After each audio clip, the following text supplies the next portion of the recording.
জয় রাধে। যে কথা আমি নিবেদন করছিলাম কয়েকদিন যাবৎ, যে শ্রী শ্রী বৃহৎ ভাগবতামৃত গ্রন্থখানা স্বয়ং শ্রীমন মহাপ্রভুর আদেশে, নির্দেশে, উপদেশে গৌড়ীয় বৈষ্ণব আচার্য মুকুটমণি শ্রী শ্রী সনাতন গোস্বামীপাদ প্রণয়ন করেছেন এবং এই গ্রন্থের মধ্যে তিনি এমনভাবে প্রতিপাদন করেছেন সিদ্ধান্ত, যা মহাপ্রভু জানাতে চেয়েছিলেন জগৎকে, বোঝাতে চেয়েছিলেন ভক্ত সমাজকে, ঠিক তেমন করেই গ্রন্থখানা নির্মাণ করেছেন। এই জন্য তিনি বিচার করেছিলেন যে গৌড়ীয় বৈষ্ণব সিদ্ধান্ত সমূহ মহাপ্রভুর ইচ্ছানুসারে তাঁরই করুণায় গ্রন্থখানা রচনা করেছেন। এই মতবাদ যদি অন্য কোনো টিকাকার এসে তাকে বিকৃত করে দেয়, তাকে অন্যরকম মত ঢুকিয়ে দেয় এর মধ্যে, এই কারণে গ্রন্থকার নিজে টিকা করেছেন, যাতে অন্য কোনো মতবাদের মধ্যে দূষিত করতে বা অন্য কোনো ব্যাখ্যা না দিতে পারে। কারণ এটি মহাপ্রভুর একবার হার্দ জিনিস। ব্রজপ্রেম, ব্রজলীলা রস প্রচার করতে তিনি চেয়েছিলেন, তাঁর হার্দ ছিল। সেই জিনিসটাই এই গ্রন্থের মধ্যে একবারে যেমনটি মহাপ্রভু চেয়েছিলেন, যেমনভাবে উপদেশ করেছিলেন, ঠিক তেমনি করেই মহাপ্রভুর কৃপায় বর্ণিত হয়েছে। এই কারণে আমি একটু আগেও আমরা বলেছিলাম প্রথমে যে সমস্ত গৌড়ীয় বৈষ্ণব সিদ্ধান্ত এই গ্রন্থের মধ্যে আছে।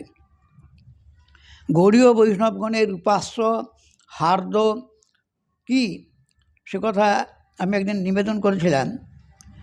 শ্রীনাথ চক্রবর্তীপাদ তাঁর ভাগবতের টিকাতে, চৈতন্য মতমঞ্জুষা টিকার প্রথমেই মহাপ্রভুর পরিকর একজন শ্রীনাথ চক্রবর্তীপাদ, তিনি মহাপ্রভুর যে শ্রীচৈতন্যের মত বলে বিভিন্ন মানুষ বিভিন্ন কথা বলে, কিন্তু শ্রীমদ্ ভাগবতের টিকার প্রারম্ভে কবি কর্ণপুরের শ্রী গুরুদেব শ্রীনাথ চক্রবর্তীপাদ তিনি লিখেছেন একটি শ্লোকের মধ্যে মহাপ্রভুর মত রাখি, কাকে তিনি পুরুষার্থ বলেছেন, কার ভজন তিনি নির্দেশ করেছেন। আরাধ্য ভগবান ব্রজেশ তনয় স্তদ্ধাম বৃন্দাবনং রম্যে কাচিদুপাসনা ব্রজবধূ বর্গেণ ইয়া কল্পিতা শাস্ত্রং ভাগবতং প্রমাণমমলং প্রেমা পুমরথো মহান ইত্থং শ্রীচৈতন্য মহাপ্রভুর মতমিদং তত্রাদরো নঃ পর। এই শ্লোকটা বলছেন মহাপ্রভু ভজন করতে বলেছেন কাকে? আরাধ্য ভগবান, ভগবান শ্রীকৃষ্ণকে। কোন ভগবান আরাধ্য ভগবান? ব্রজেশ তনয়, ব্রজেন্দ্রনন্দন শ্রীকৃষ্ণ। কারণ শ্রীকৃষ্ণের তিনটে যে লীলা আছে, ব্রজের পরেও মথুরা এবং দ্বারকা, তো এখানে মহাপ্রভুর নির্দেশ হচ্ছে ব্রজেন্দ্রনন্দন শ্রীকৃষ্ণ। তদ্ধাম বৃন্দাবনং, বৃন্দাবন বিহারী ভগবান, বংশীধারী ভগবান, সেই ভগবান হচ্ছেন মহাপ্রভুর নির্দেশ হার্দ, সেই নন্দনন্দন শ্রীকৃষ্ণের উপাসনা। এবারে সেই উপাসনাটা বিভিন্নভাবে হয়, দাস্যভাবে, সক্ষভাবে, বাৎসল্যভাবে, মধুরভাবে। তার মধ্যেও বলেছেন আবার রম্যা কাচিত উপাসনা ব্রজবধূবর্গেণ যা কল্পিতা। ব্রজবধূবর্গ, বৃন্দাবনে ব্রজ গোপিকাগণের যে ভজন পদ্ধতি, ভজন শৈলী, ঠিক সেই অনুসারে ভজন মহাপ্রভু নির্দেশ করেছে। কীরকম?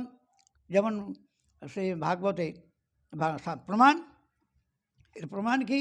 ভাগবত শাস্ত্রং ভাগবতং প্রমাণমমলং, বিখ্যাত প্রমাণ হচ্ছে সর্ববেদান্ত সার শ্রীমদ্ ভাগবত শাস্ত্র। এখানে আমরা দেখতে পাই ওখানেতে গোপিকাগণের যে কৃষ্ণ নিষ্ঠা, কৃষ্ণ তৃষ্ণা, কৃষ্ণ ভজন কী প্রকার ছিল, কীভাবে ভজন করতেন। আত্মবন্ধু সুখদেব এক জায়গায় বলেছেন, যখন রাসলীলায় কৃষ্ণ তিরোহিত হয়ে গেছিলেন, হারিয়ে গেছিলেন আর কি মনে, তারপর যখন রোদন, আরতি, বিলাপ, অন্বেষণ প্রভৃতি দুটো পরিচ্ছেদে দুটো অধ্যায় সুখদেব বর্ণনা করেছেন। গোপীগণের আরতি বিলাপ, তাদের যে ভজন রীতি, তাদের যে ভজন পদ্ধতি, গোপিকাগণের যে ভজন শৈলী, সেইটি মহাপ্রভু প্রকাশ করেছেন। ওইখানে বর্ণনা রয়েছে। এই জন্য প্রমাণ কোথায়? শাস্ত্রং ভাগবতম। এবারে কি বলেছেন, তারা কি ভজন করতেন, যেমনভাবে করতেন, কিভাবে ওখানে সুখদেব বলে দিয়েছেন ভাগবতেই। যেখানে শ্রীকৃষ্ণকে বসাচ্ছেন আসন দিয়ে, সেই যমুনার পুলিনে যখন আবির্ভূত হলেন, অনেক রোদন আরতির পরে, যেখানে গোপীকৃত অধ্যায় সমাপ্তির পরের অধ্যায়ে শ্রীকৃষ্ণের আবির্ভাব বলা আছে, সেই আবির্ভাবটা অপূর্ব ব্যাখ্যা সুখদেব দিয়েছেন। তাসমভিরবুচ্ছৌরী স্ময়মান মুখাম্বুজ মনমুখাম্বুজ কোটি মন্মথ। কৃষ্ণের যে মাধুর্য, কোটি কোটি মন্মথের মাধুর্যকে একবারে চূর্ণ করে দেয়। সেইখানেতে বনমালা ধারণ করে, উত্তরীয় বসন ধারণ করে আবির্ভূত হয়েছিলেন। সেই যে মাধুর্যটা, তো এখানে বলছেন কি মনে করেছেন তাকে গোপিকাগণ? স্বামী নয়, সখা নয়, কোনোটাই সম্বন্ধ নেই। যে সম্বন্ধগুলো আমরা সখাদের মধ্যে দেখি এবং যশোদার মধ্যে দেখি, এইরকম সম্বন্ধ নেই। তাহলে কী সম্বন্ধ? সেটা একটা তো সম্বন্ধ থাকবে না। সম্বন্ধ না হলে তো প্রেমের গাঢ়তা হয় না। সুখদেব নিপুণ বক্তা, এমন করে বলেছেন কথাটা ছোট্ট করে দিয়ে মাঝখানে, যখন আসন দিচ্ছেন বসতে আবির্ভাবের পরে, তখনও উনি বলেছেন সৈরুত্তরীয়ই কুচ কুঙ্কুমাঙ্কিতই রসিকলপন্নাসন আত্মবন্ধবী। আত্মবন্ধু এই এমন নিকটতম সম্বন্ধ আর হয় না। এখানে কোনো রকম দেখুন মর্যাদা নেই। যেখানে যদি পুত্রবুদ্ধিতে ভজন করেন, সেখানে একটা মর্যাদা আছে মা এবং পুত্রের। সখা বুদ্ধি তো তবু একটা খানিকটা কিছু না কিছু থাকে। এখানে তারও উপরে আত্মবন্ধু, প্রাণবন্ধু, জীবন বন্ধু, এই শব্দগুলো বৃহৎ ভাগবতামৃতে খুব আছে।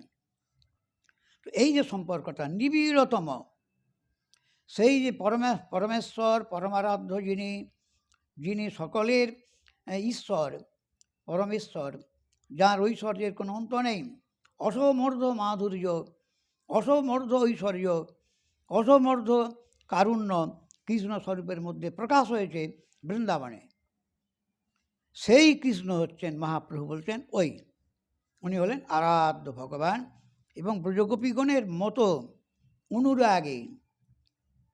মহিষীগণের মতো নয়, কিন্তু মধুর রসে মহিষীগণ প্রভুর পরিকর, কৃষ্ণ পরিকর, অসংখ্য পরিকর আছে। মহিষীগণ তো সংখ্যা আছে ওখানে 16,108 মহিষী, বিবাহিত মহিষী। কিন্তু তাদের সম্বন্ধটা, তাদের যে প্রীতিটা, তবে একটা সীমার মধ্যে আছে, মর্যাদা আছে সেখানে। কৃষ্ণকে তারা পতি মনে করেন, স্বামী মনে করেন। সুতরাং এখানে কিন্তু কী রকম, এখানে আত্মসমর্পণ দুই জায়গাতেই আছে। ওখানেও বিবাহিত মহিষীবৃন্দের কৃষ্ণ আত্মসমর্পণ আছে, আর বৃন্দাবনে গোপীগণের আত্মসমর্পণ আছে। এরা অনুরাগে আত্মসমর্পণ করেছে, কোনো রকম অপেক্ষা নেই, বিধিবিধানের কোনো অপেক্ষা নেই। এই যে ভজনটা, এখানে একটি কথা আমি কেন বলছি জানেন? প্রথমে শ্রীকৃষ্ণ, যেখানে আমরা শুনছি দ্বারকাধীশ ভগবান, তো গোপকুমারকে তার গোপবেশ দেখেই ভগবানের ভাবান্তর হয়ে গেছে। গোপভাবের সেই যে গোকুলের যে ভাব, তাদের যে প্রেমের মাধুর্য, সেইটা মনের মধ্যে জেগে উঠেছে। এ কথা গতকাল আমরা একটুখানি ছোঁয়া পেয়েছি। তো উদ্ধব কৌশলে তাকে আবৃত করে উনি গোপনে, তাকে গোপন করে ভিতরে তো নিয়ে যাচ্ছেন এখন, এই অন্তঃপুরে নিয়ে যাচ্ছেন আর কি। তো এই যে ভাবটা বিহ্বল করে দিয়েছিলেন। গোপকুমারকে দেখে উদ্ধবের আনন্দ তো হয়েছে, এবং ভগবানেরও কৃষ্ণেরও মনের মধ্যে একটা ভাবান্তর হয়ে গেছে। এতখানি কৃষ্ণের প্রিয় গোকুল ভাবটা, ব্রজ ভাবটা, ব্রজবাসীদের ভাবটা এতখানি প্রিয়, ভগবানকে একবারে তো উন্মত্ত করে দেয়। তো এই যে ভাবটা, এইটাই মহাপ্রভু, এইটাই শ্রীনাথ চক্রবর্তীবাদ বলেছেন, ব্রজবধূ বর্গেন যা কল্পিতা, সেই রকম ভজন। শাস্ত্র হচ্ছে ভাগবত পুরাণ। পুরুষার্থ কী জন্য ভজন করবেন? প্রেম। মহান মহান পুরুষার্থ হচ্ছে প্রেম। প্রেম বিনা কৃষ্ণ প্রাপ্তি অন্য হইতে নয়। প্রেম ব্যতীত কৃষ্ণ পাওয়া কদাপি যাবে না।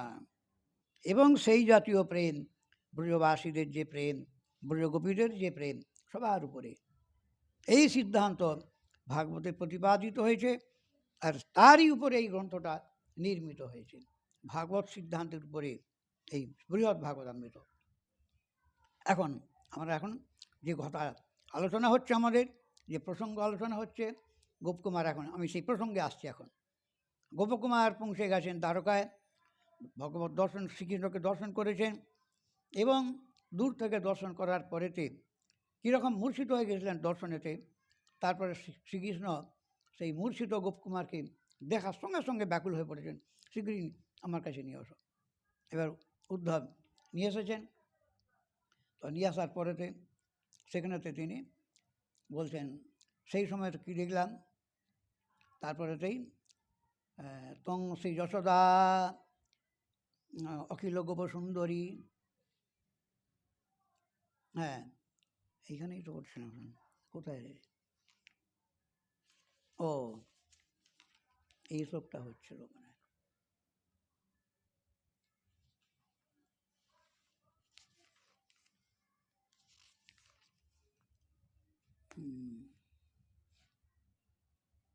হ্যাঁ, মূর্ছিত হয়ে যাবার পরেতে যখন নিজের নিকটে নিয়ে এলেন,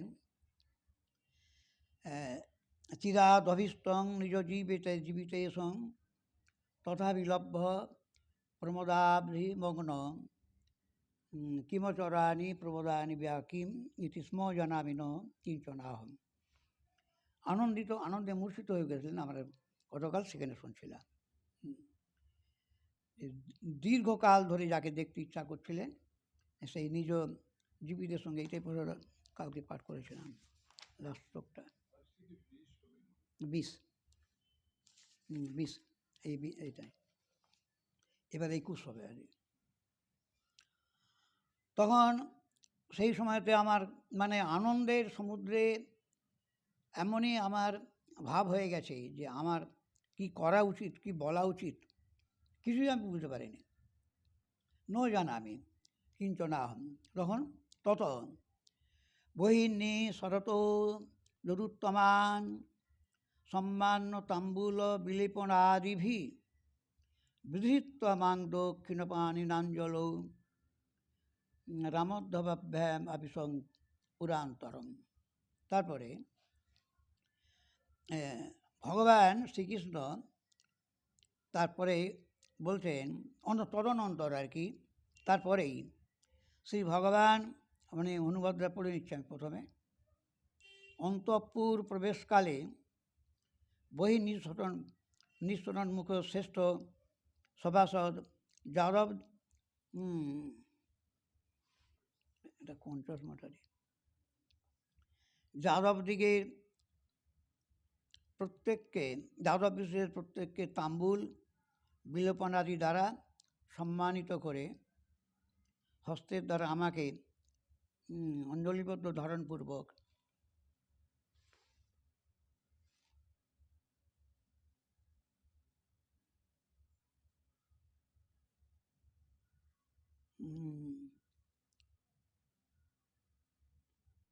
করুণা করধারণ হস্তধারণ করে শ্রী বলরাম উদ্ধবাদী সহ অন্তঃপুরে প্রবেশ করলেন।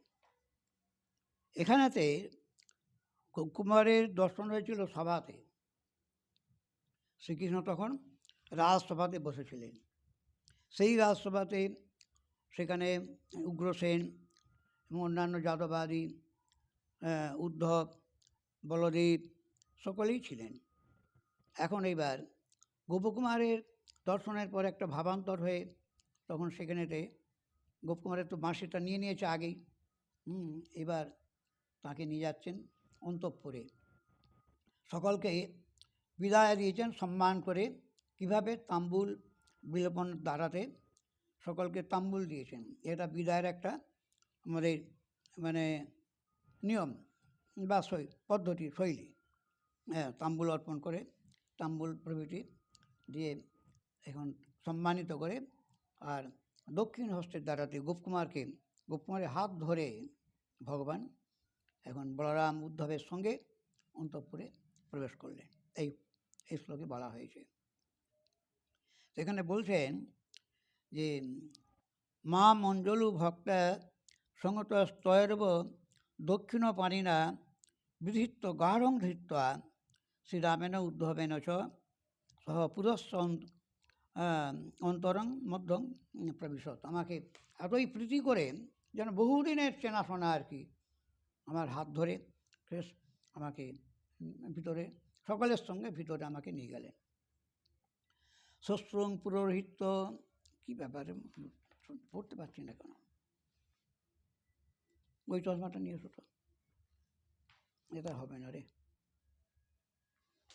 এটাকে বানাতে হবে।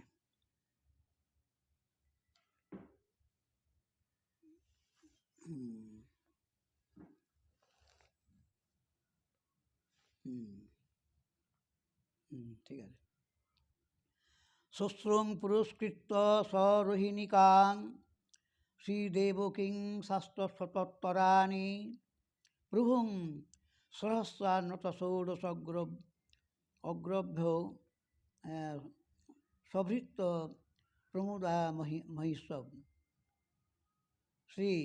তখন রোহিণী মাতার সাথে শ্বশ্রু শ্রী দেবকী মাতাকে অগ্রে করে 16,000 অষ্টশত মহিষী নিজ নিজ দাসীগণকে সঙ্গে নিয়ে পতির অভ্যর্থনা নিমিত্ত আগমন করেছিলেন।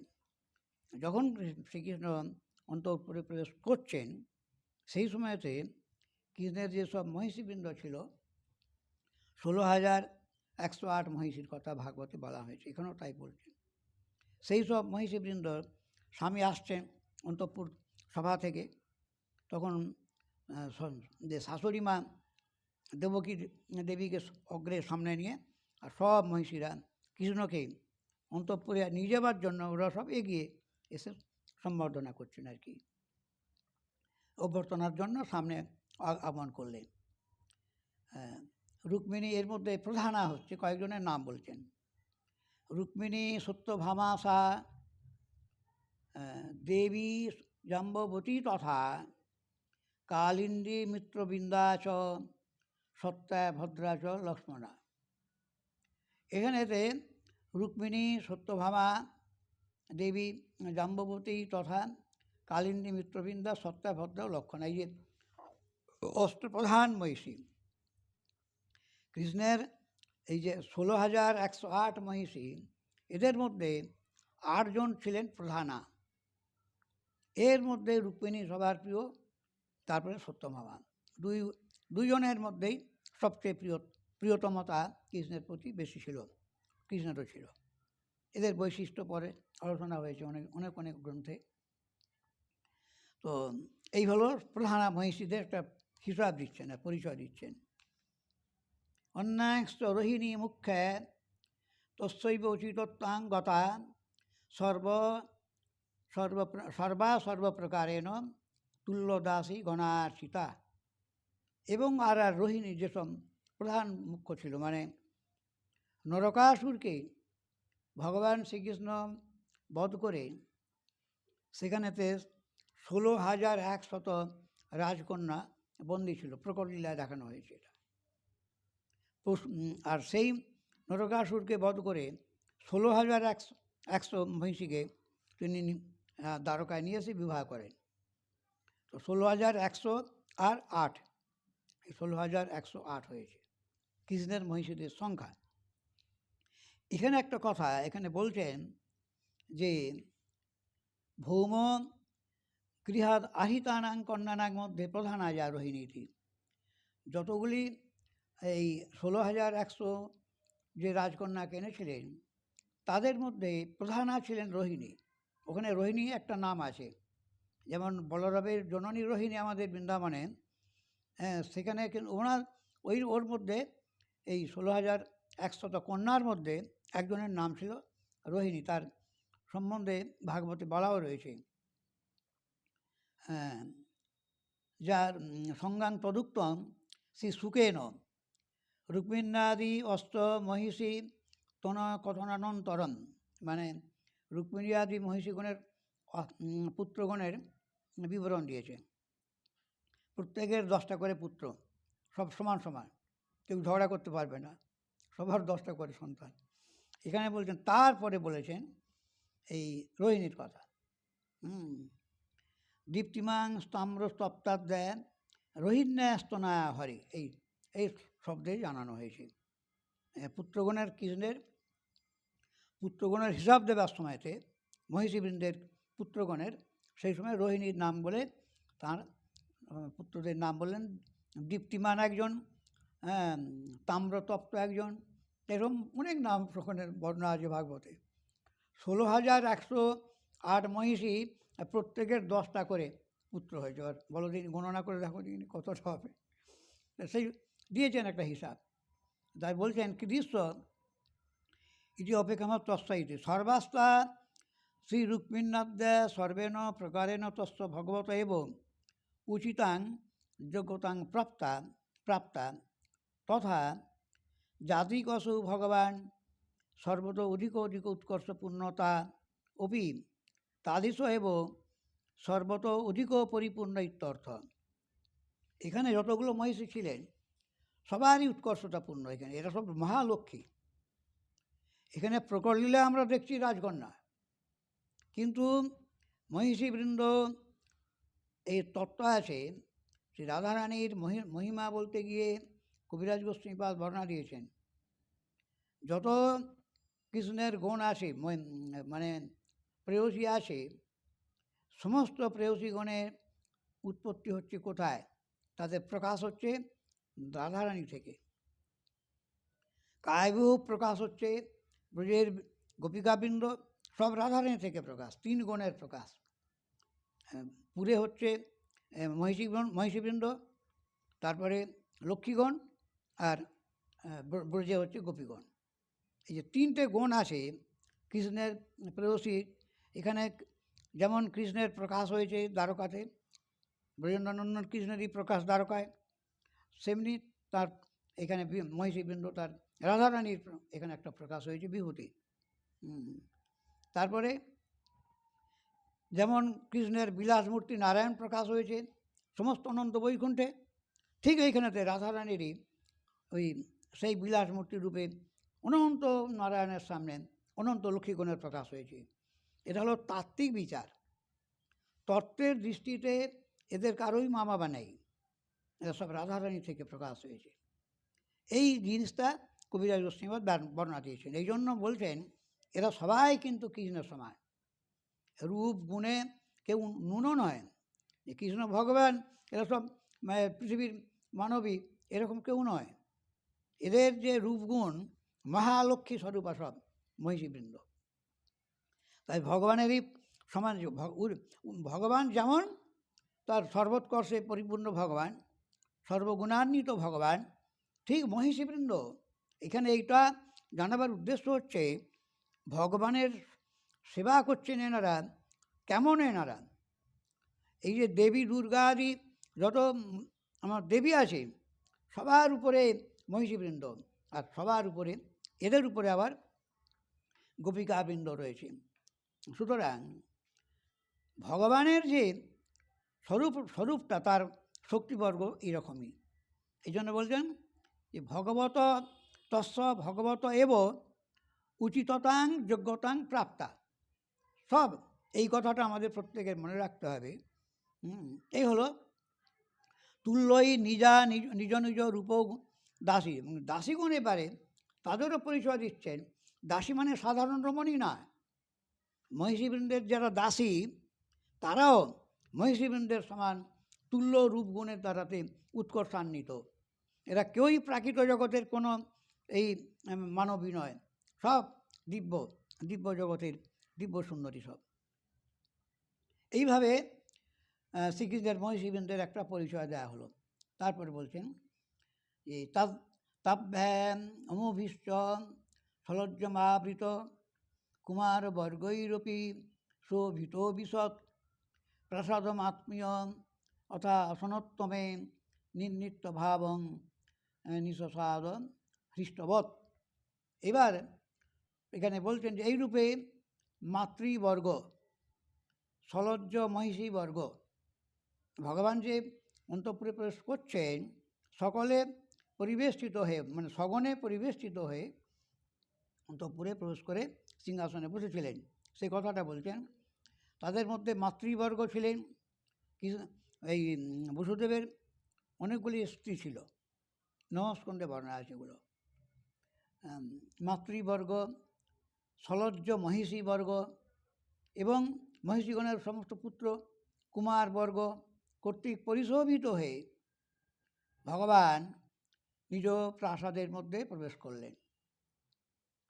তারপর তিনি নিজ ভাব গোপন করত হৃষ্টবৎ উত্তম আসনে উপবেশন করলেন।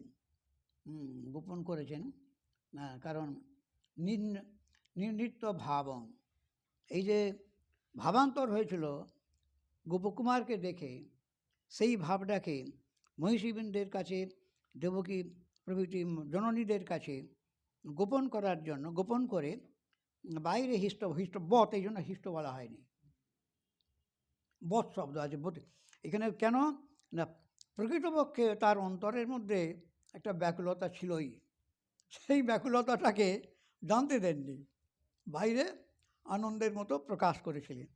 তাহলে এতে জানানো হচ্ছে এখানেই একটু গোপভাব দেখে, গোপবেশ দেখে ভগবান শ্রীকৃষ্ণ ব্যাকুল হয়ে পড়েছে।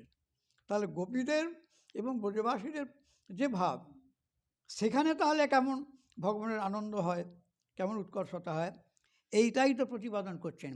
এই অধ্যায়ে আমরা পরেই দেখতে পাবো, এর কিছু পরেই আলোচনাটা আছে। আমাদের যে হার্দ যেটার জন্য এই অধ্যায়টা আমরা আরম্ভ করেছি, সেটা কিন্তু পরেই আলোচনা আছে, অপূর্ব আলোচনা আছে।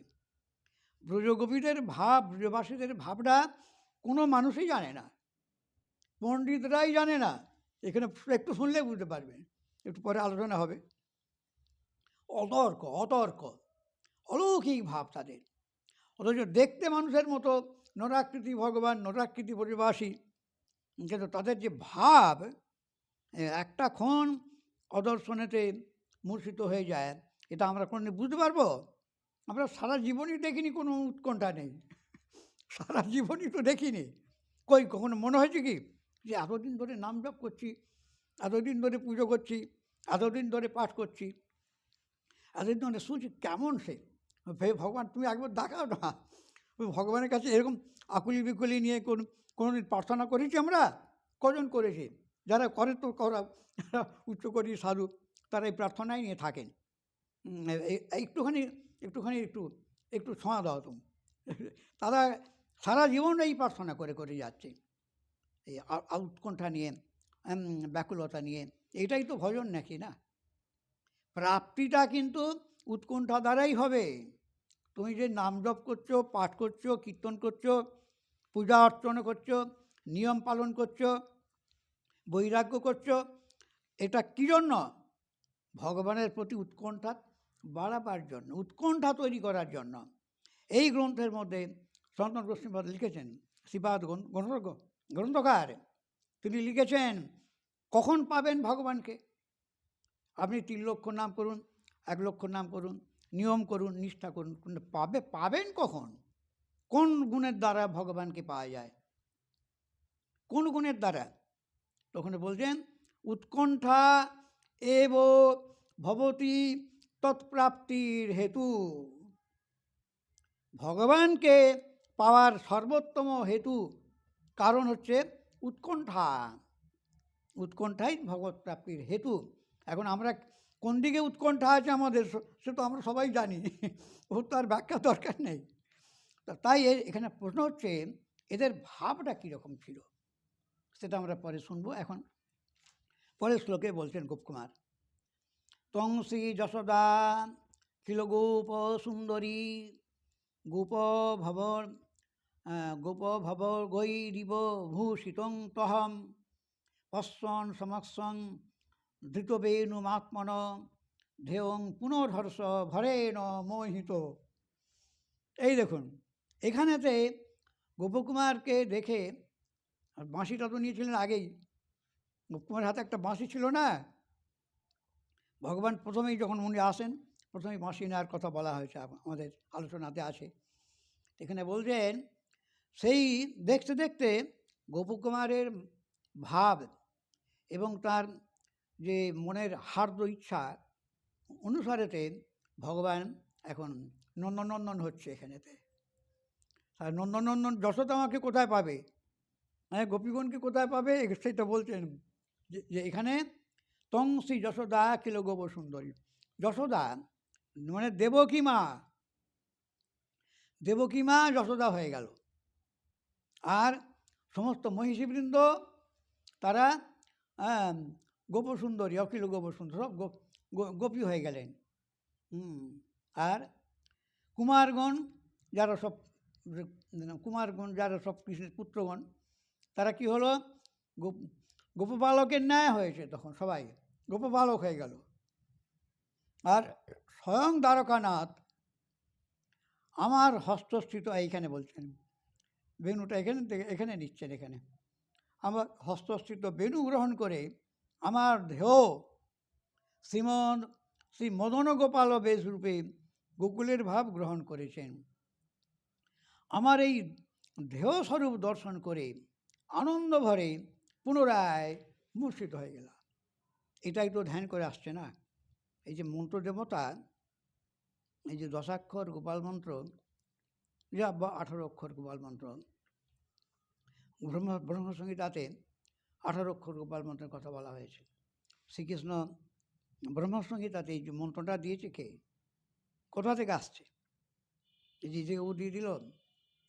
এই মন্ত্রটা প্রথমে যখন সৃষ্টিকর্তা ব্রহ্মা, তিনি যখন সৃষ্টির প্রারম্ভে কিছু বুঝতে পারেননি, তারপর তপস্যা করবেন, তখন কিন্তু দীক্ষা ছাড়া তো সংস্কার হয় না, দ্বিজত্ব প্রাপ্ত, পুনর্জন্ম প্রাপ্ত হয়। তো ওখানে ব্রহ্মসংহিতার বিস্তার বর্ণনা আছে। সেইখানেতে ভগবান শ্রীকৃষ্ণ ভাবছেন ব্রহ্মাকে তো দীক্ষা দিতে হবে, এখন তো পদ্ম ফুলে বসে আছে, বিশাল পদ্ম, লোকপদ্ম, কিছুই সৃষ্টি হয়নি।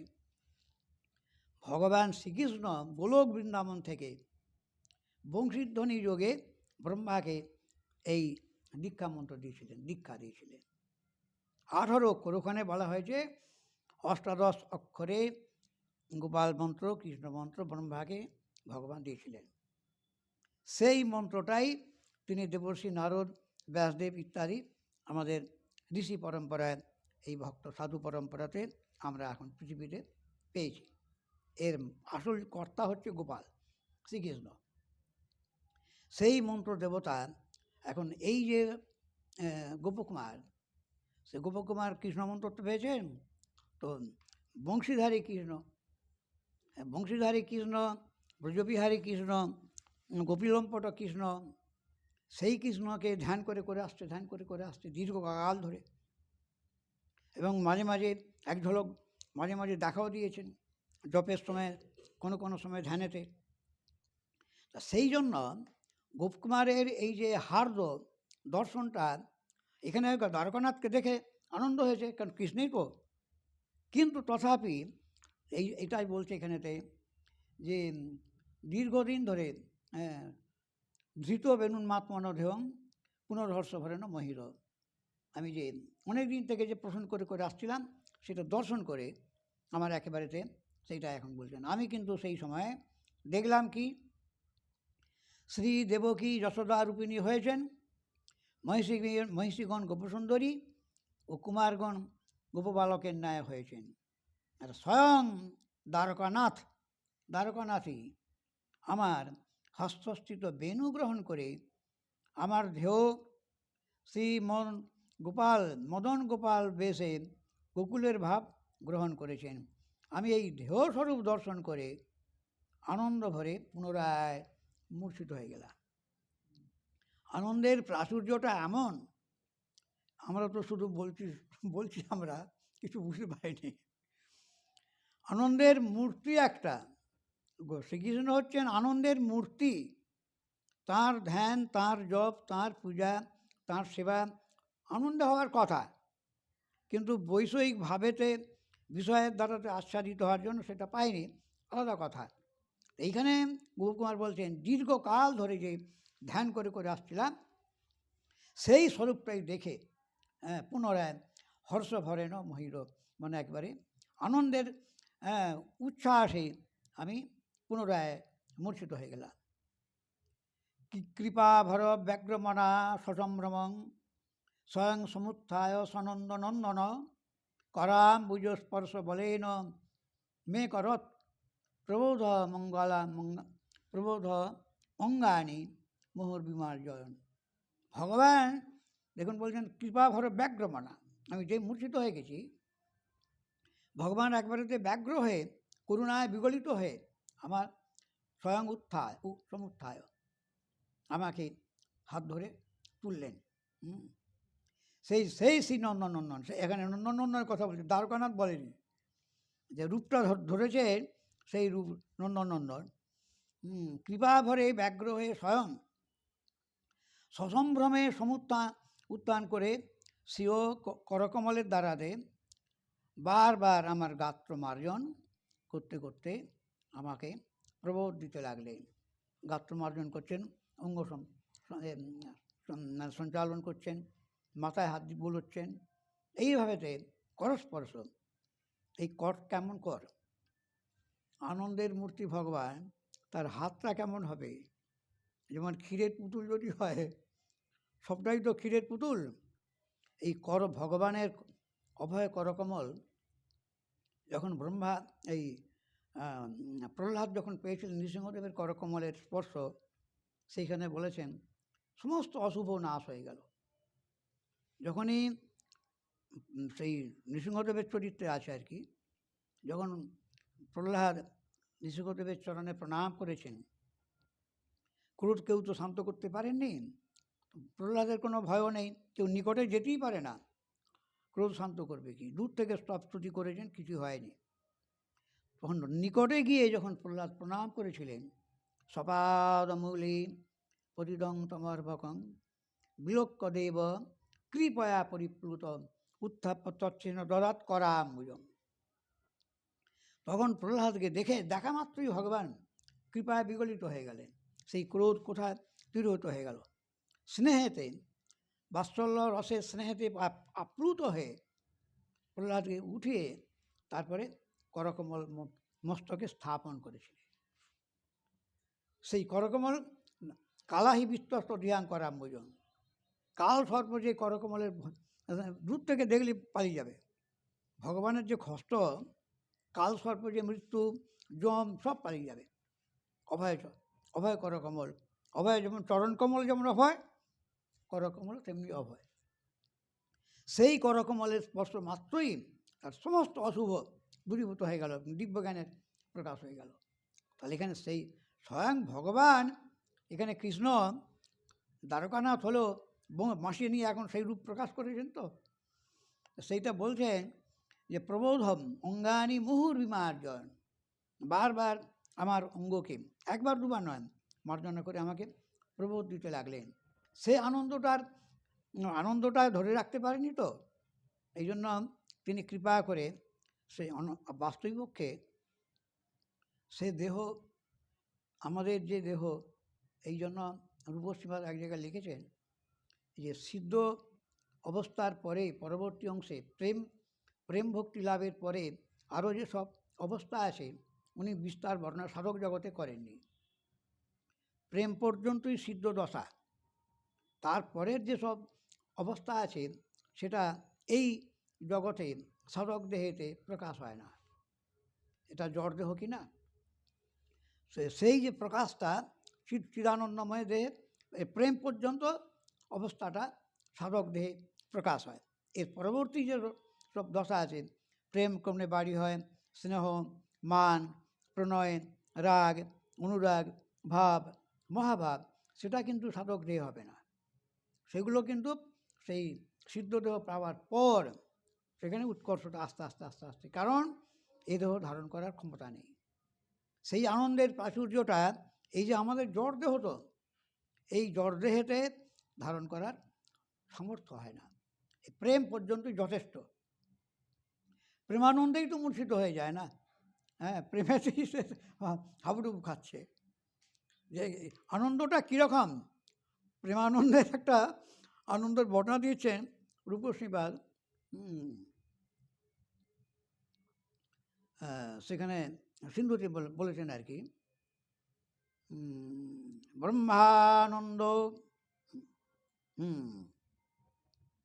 ব্রহ্মানন্দ ভবেদ এসব চেৎপরার্ধ গুণীকৃত নৈতি ভক্তি সুখাম বোধে পরমাণু তুলামপি।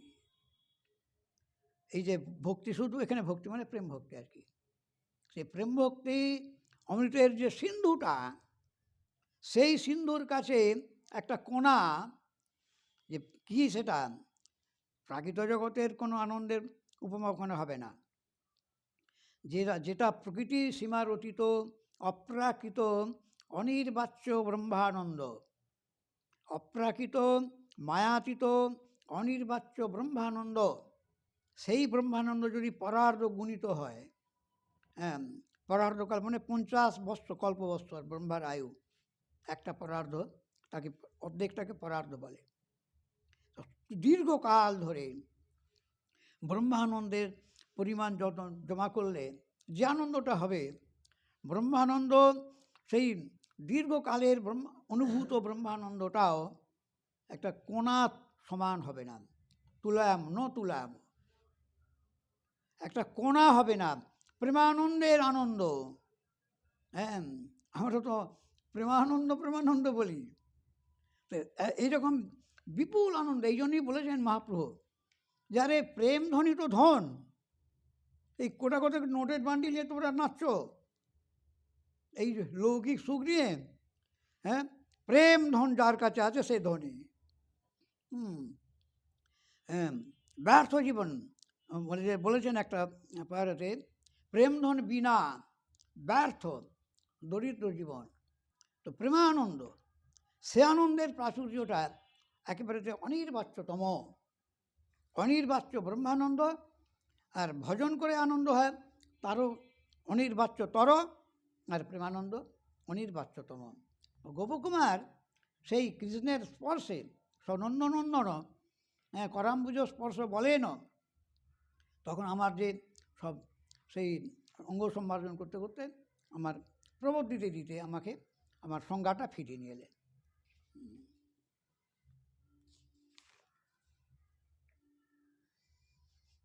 বৃত্তে ভোজনকালেপি ভোক্তুমিচ্ছমকুর্বতা মাতৃনাম গ্রহে নৈব কৃত্যং মধ্যানিকং কৃতম দেবকী নন্দনেনাথ তেন কিঞ্চিৎ সোপানিনা ভোজিতহং স্বয়ং পশ্চাৎ ভুক্তং সন্তোষণায় মে। এখানে বলছেন ভোজনকাল উপস্থিত হয়েছে, যে সময়তে সভা থেকে ভিতরে গেলেন তার কিছুক্ষণ বাদে ভোজনকাল উপস্থিত হয়েছে, কিন্তু ভগবান শ্রীকৃষ্ণের ভোজনের ইচ্ছা নেই, ভোজনের ইচ্ছা প্রকাশ করেন নাই। কেন, ওই যে ভাবান্তর হয়ে গেছে, সে ভোজনেরও ইচ্ছা নেই। সেই গোকুলবাসীদের যে প্রেম, ব্রজবাসীদের যে প্রীতি, সেই প্রীতির স্মরণেতে ভগবান আর ভোজন ইচ্ছা করছে না। কিন্তু মাতৃগণের আগ্রহে মধ্যাহ্ন কৃত্যাদি সমাপন করলেন। মায়েরা সব জনের, দেবকী প্রভৃতি সব, রোহিণী মা, দেবকী মা, এরা সব আগ্রহ প্রকাশ করলে তখন মধ্যাহ্ন কৃত্য সমাপন করলেন, কিঞ্চিৎ ভোজন করেছেন। অনন্তর দেবকী নন্দেনাথ তেন কিঞ্চিৎ সোপানিনা, দেবকী নন্দন, হুম, হ্যাঁ, দেবকীনন্দন নিজ হস্ত দ্বারা, শ্রী দেবকীনন্দন নিজ হস্ত দ্বারা আমায় ভোজন করালেন। এই দেখো কৃপার আধিক্য দেখো। ওখানে নারায়ণ দেখেছেন বৈকুণ্ঠে, কিন্তু নিজের হাতে ভোজন করাচ্ছে। ওখানে ভোজনের সময় কি বলা হয়েছে? নারায়ণ বৈকুণ্ঠে বর্ণনা আছে, ভোজনের সময় সব বাইরে চলে গেল।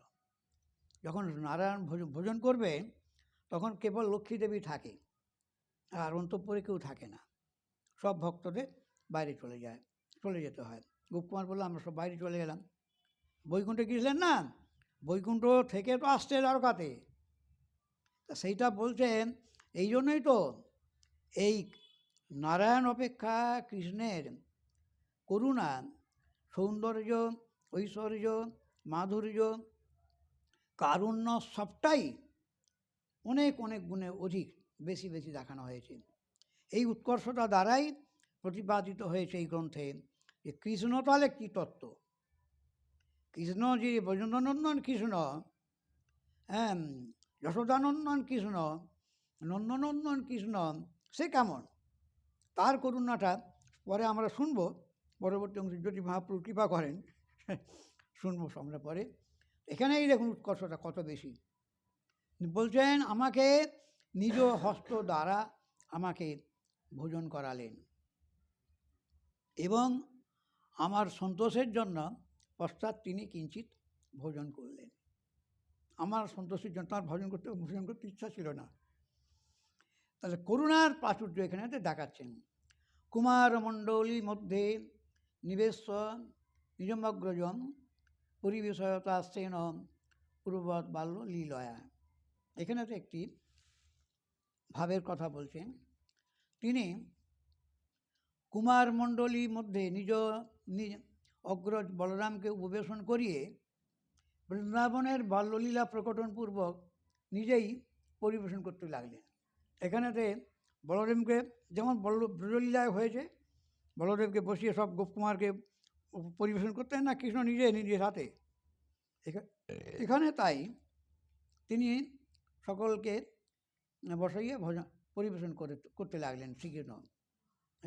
এখানে বলা আছে ভাগবতে, একটি টিকার মধ্যে ধরেছেন উনি, বিভ্রত বেণুং জঠরপটয় ইত্যাদি নাসি দশম স্কন্ধে স্বয়ংবসৌ মধ্যে তিষ্ঠং ভুক্ত ইতি তদ্যুক্তম। মানে যের মধ্যে যেমন ভোজন করিয়েছিলেন সেই ভাবটাই এখানে প্রকাশ করে সবাইকে ভোজন করাচ্ছেন। মহাপ্রসাদমুচ্ছিষ্টং ভুক্তা স গৃহম আনয়ত ভগবৎ ভাব বিজ্ঞসা বুদ্ধব মাং বলাদিব।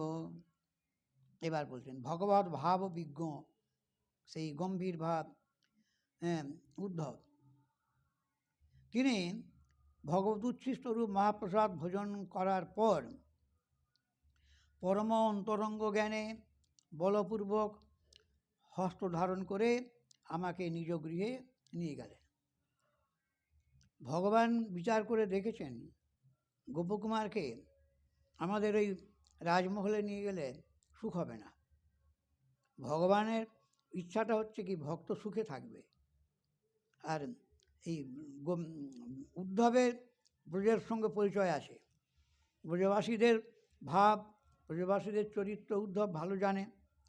ব্রজে গিয়েছিলেন না, উদ্ধব ব্রজে গিয়েছিলেন।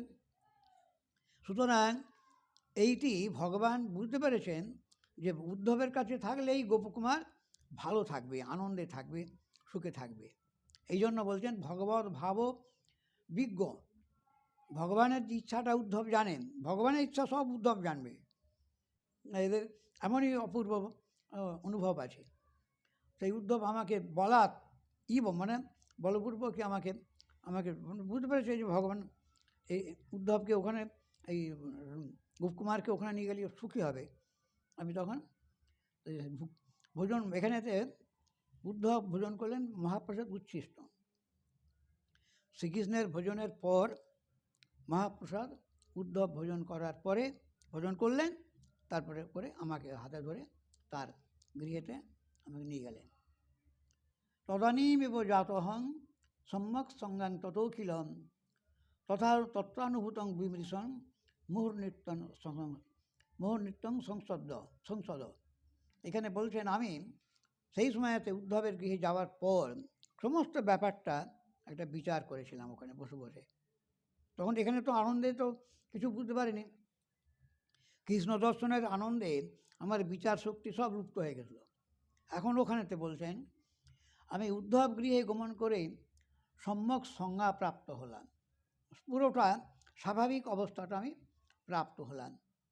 হ্যাঁ, যা কিছু অনুভব করেছিলাম সেই সকল বিষয়ে বিচার করার পর বিচার করে বারবার নৃত্য করেছিলাম এবং মনে ভেবেছিলাম যে এতদিনে আমার মনোরথ পূর্ণ হলো।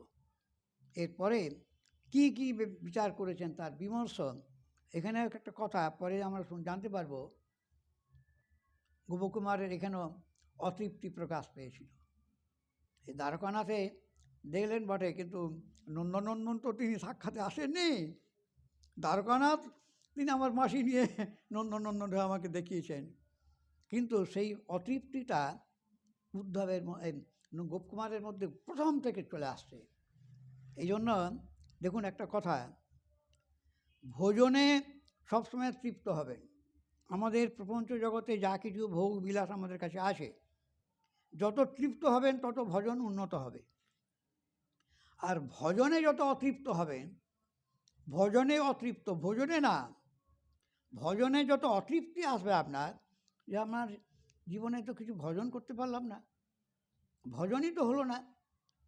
ভজনে যখন অতৃপ্তি আসবে তখন বুঝবেন আপনার চিত্তে উন্নতি হচ্ছে। নির্জীবের মতো ওখান থেকে উঠে এসছেন, নির্জীবতা কাটিয়ে একটু উপরে উঠেছেন।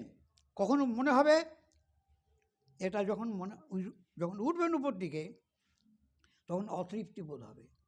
এই অতৃপ্তি বোধটা আমরা গোপকুমার উপাখ্যান যদি ভালো করে অনুশীলন করি, ওর সমস্ত চরিত্রটাকে যেখানেই গেছেন ওনার অতৃপ্তি, এমনকি বৈকুণ্ঠে চিদানন্দের জায়গা বৈকুণ্ঠ, আনন্দের পরাকাষ্ঠা বৈকুণ্ঠ, সেখানেও গিয়েও গোপকুমারের অতৃপ্তি ছিল।